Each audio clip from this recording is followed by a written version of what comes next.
ये बहुत danger class है, पहले ही बोल दे रहे हैं। ये डेंजर कैसे होगा ये आप लोग देखने के बाद लास्ट तक पता चलेगा। सबसे पहला क्लास आप कभी मिस मत कीजिएगा, ठीक है। कोई भी चीज़ पढ़ाई होता है उसको आप 12 घंटा के अंदर पढ़ते हैं, तब जाके आपको वो अच्छा से दिमाग में बैठता है। ये बहुत बड़ी गलती है। हम भी पढ़ते थे तो वहाँ पे 85% समझ में आता था, पूरा नहीं समझ में आता था। तो हम जीरो से हीरो बनाने का दावा हम रखते हैं। पढ़ने का तरीका, किस प्रकार पढ़ना है। नमस्कार दोस्तों, कैसे हो आप सब। स्वागत है आप सभी का यूट्यूब चैनल पे। दोस्तों, अगर आपको भी लगता है त्रिकोणमिति सवाल से डर या फिर इस चैप्टर से ही डर लगता है, ऐसा कोई सा भी क्वेश्चन नहीं होगा आज की क्लास में, ठीक है, जो आप लोग के नहीं समझ में आएगा। आज की जो क्लास लेके आए हैं क्वेश्चन नंबर 1 से 5 तक, ठीक है। अगर आप मेरा पिछला वीडियो नहीं देखें जिसमें हमने बताया है, ये धमकी नहीं, ये आप लोग के बता रहे हैं, ठीक है, पढ़ने का तरीका, किस प्रकार पढ़ना है, मेहनत कैसे करना, ठीक है। तो आप लोग जो समझिए, लेकिन आज की जो क्लास चलेगा ये बहुत डेंजर क्लास है, पहले ही बोल दे रहे हैं। ये डेंजर कैसे होगा ये आप लोग देखने के बाद लास्ट तक पता चलेगा, ठीक है। तो चलिए हम लोग बिना देर किए आते हैं क्वेश्चन नंबर 1 पे, ठीक है। और वहाँ से आप लोग को पूरा जीरो से हीरो बनाने का दावा हम रखते हैं। आप मैथ में कितना ही कमज़ोर छात्र हैं, ठीक है, आप लोग ध्यान से देखिए, बशर्ते मेहनत कीजिए। हम जो कहेंगे उसको फॉलो करना पड़ेगा। अब कहिएगा हम कैसे, तो भैया हम पूरा ज़िंदगी के नहीं कर रहे हैं, हम सिर्फ यहाँ पे मैथ की बात कर रहे हैं कि आपको यदि मैथ सीखना है तो बस मेरी बातों को वो 2-3 बात ध्यान दीजिएगा। पहले बात, आप किसी भी मैथ को पढ़ रहे हैं, ठीक है, तो बस उसको जीरो से शुरुआत कीजिए।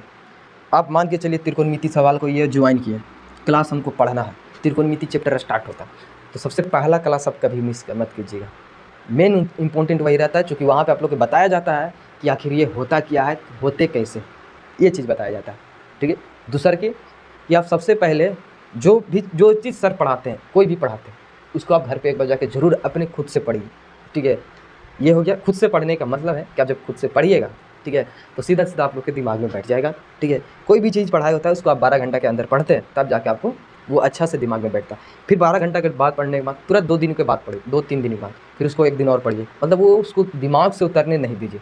और जब आप 10 दिन 1 महीने से करते हैं तो आपका दिमाग धीरे धीरे क्या होगा कि आपको सेव करना, चीज़ों को सेव करना सीख जाएगा, ठीक है, कि हमको ये चीज़ भुलाना नहीं है, ये होता है।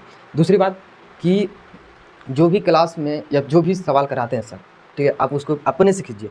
जैसे हमें क्वेश्चन नंबर 1 करवाएं, हमको 50% समझ में आया, मान के चलिए अभी भी ऐसा कोई सा भी नहीं है कि जो इसमें 100% समझ पाए, ठीक है। हम भी पढ़ते थे तो वहाँ पे 85% समझ में आता था, पूरा नहीं समझ में आता था। तो हम लोग क्या करते थे, एक बार जाकर हम लोग घर पे उसको देखते थे, बनाते थे, खुद से बनाते थे, ठीक है, तब जाकर उसको हम लोग 100% समझ लेते थे और अगला दिन हम लोग समझ पाते थे।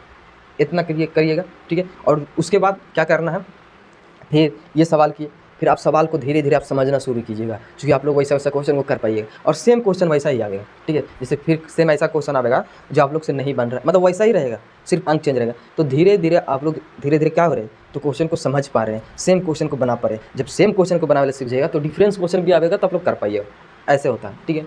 उसके बाद अभी नहीं कि एक दिन करना, एकदम कंसिस्टेंसी लगे रहना, ठीक है। आप मेहनत कीजिए, लगातार मेहनत करते रहिए, तब जाके आप सीख पाइए, ठीक है। और हाँ, सबसे पहले मैथ के अंदर जो होता है आप क्वेश्चन को समझ पाते हैं, मेन यही मुद्दा रहता है। जैसे हम ये क्वेश्चन आप लोग को समझाएं, ठीक है, हम समझ गए, हम जैसे आप क्वेश्चन को, ये क्वेश्चन मान के चलिए, आप ये क्वेश्चन को समझ लिए, अब मतलब कि ये सवाल क्वेश्चन नहीं समझे और सवाल बना लिए, सवाल जो हम सोल्व किए वो आप लोग के समझ में आ गया, ठीक है, लेकिन क्वेश्चन नहीं समझ में आया, ये ठीक है। कितना बच्चा होता है जिसको सोल्यूशन तो समझ में आ जाता है, वो क्लास जब देखते रहते तो उसको सारा चीज़ समझ में आता है, लेकिन वो घर पे जाते तो नहीं बनता, या फिर खुद से बनाने के लिए प्रयास करते तो नहीं बनता। देखिए, आप जब भी सोल्यूशन समझते हैं तो उसके साथ आप क्वेश्चन को भी समझिए, ठीक है। अब जब क्वेश्चन समझ पाइएगा तभी आप समझ पाइएगा कि आखिर इसमें पूछा क्या है और उसमें पूछा था क्या। जैसे इसको बनाने का प्रोसेस अलग है, ठीक है, प्रोसेस वही रहता है लेकिन कुछ अलग चेंज कर देता है, ठीक है, समझ रहे हैं कि नहीं। हाँ, तो क्वेश्चन सबसे पहले समझिए, उसके बाद बनाने का प्रोसेस हो जाएगा। तो धीरे धीरे खुद से भी मेहनत करना और सही कंसिस्टेंसी करते रहना है, तो आप लोग को क्या होगा, धीरे धीरे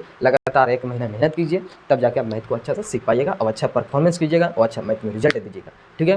तो ये वीडियो आप लोग को कैसा लगा आप लोग कमेंट में जरूर बताइए। अगर मैथ इसी प्रकार सीखना है तो मेरे चैनल पर जाकर देखिए, वहाँ पर पूरा आप लोग को बेसिक थ्योरी लॉजिक के साथ पूरा मिलेगा कि मैथ आखिर होता क्या है, ठीक है। क्लास 10th से लेकर 12th तक आप पढ़ सकते हैं, ठीक है ना। और बताइए कि ये वीडियो कैसा लगा, इसी प्रकार का वीडियो चाहिए, ठीक है, तो आप लोग कमेंट में बताइए। बाकी हम मिलते हैं नेक्स्ट वीडियो में, इसी के साथ जय हिंद।